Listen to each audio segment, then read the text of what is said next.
getting ready to cut up this tree that fell over my trail, and I wanted to show you how I've been cutting my firewood and measuring it to get the same lengths for the wood that I use to heat my house. I've been using this method for 2 years, and I personally believe that this is probably the easiest and maybe the best method to use, and the way I'm doing this method is the cheapest way you can do it. So let me show you.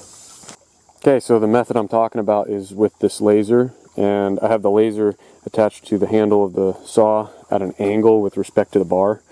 So the bar runs out that way and the laser runs out that way. So all you have to do is turn it on and put the tip of your bar on the end of your log, and the laser points to a location.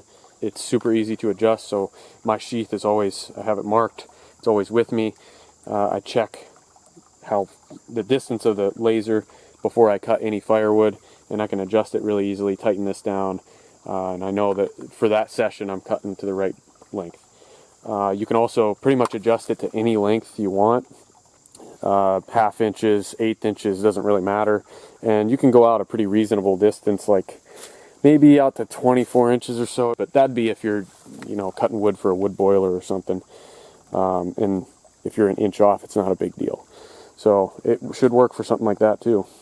I'm telling you, this laser is way quicker than any kind of paint or marking system that I've seen out there, or even those magnetic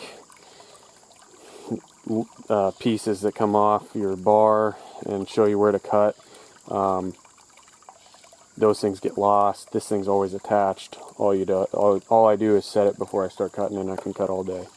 So I'll show you how quick it is, and then after that, I think you'll be surprised. This DIY method that I have here for this, it's pretty comparable to some of the cheapest and not as effective measurement tools out there for chainsaws.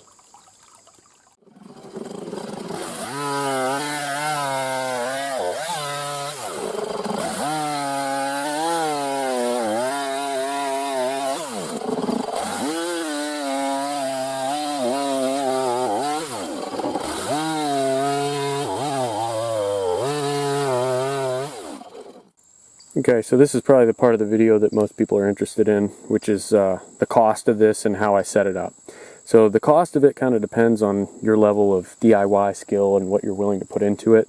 But for my setup here, the only thing I purchased was this laser. And the laser is Chinese made, bought off Amazon, and it's a Pew Pew laser. So I don't know if you can read it, it's pretty worn away. But those words there and there are words you're not allowed to say on YouTube without getting demonetized. So it's a laser sight, right?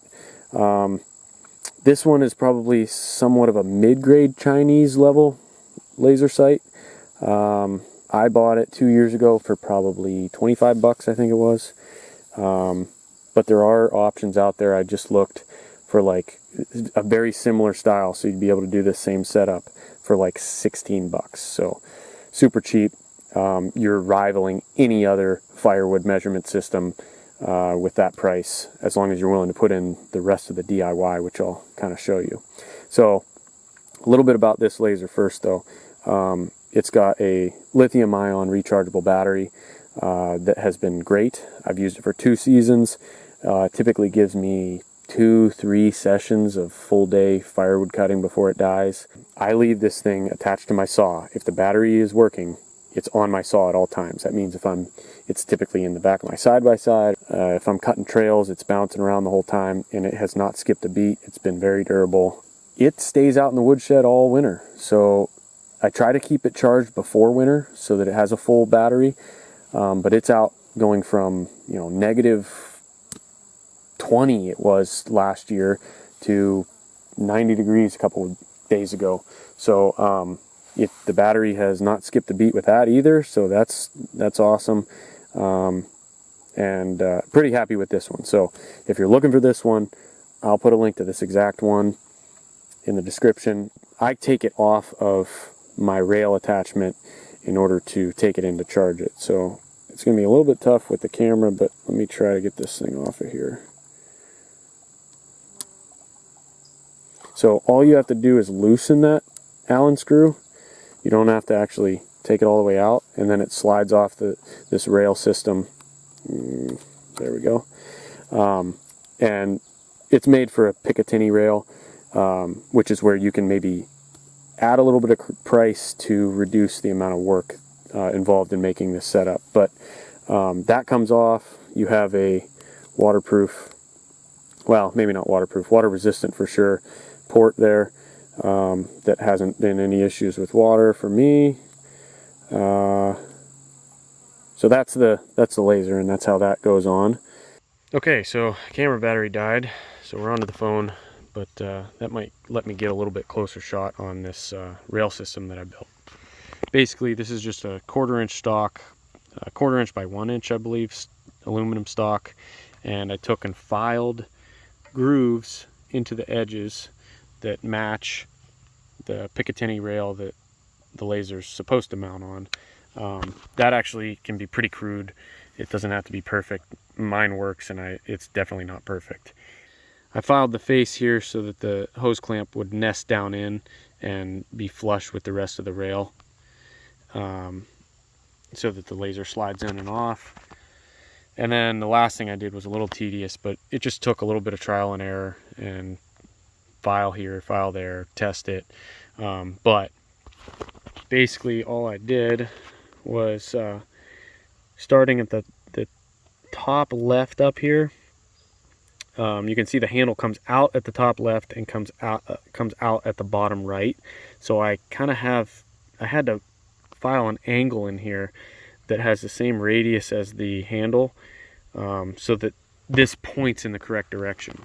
So if you look at this, you can see that the saw handle comes up at an angle, and if you were just to mount the laser perpendicular to that, you can see it's going to be shooting off way up higher than your bar. So you got to get your laser to shoot towards the tip of your bar, and you got to tip it down this way. Again, you can get away from making this whole thing from scratch like I did by just buying a little bit of piece of Picatinny rail and cutting it to this size, but you probably are still going to have to do something with the back right where it attaches to the handle so that it points in the right direction. Regardless, this is the easiest method I've tried for measuring my firewood. Super happy with it, and it's honestly one of the cheapest when you get down to it and you do some of this DIY stuff. So go give it a shot. I'm going to leave those links in the description. Thanks for watching.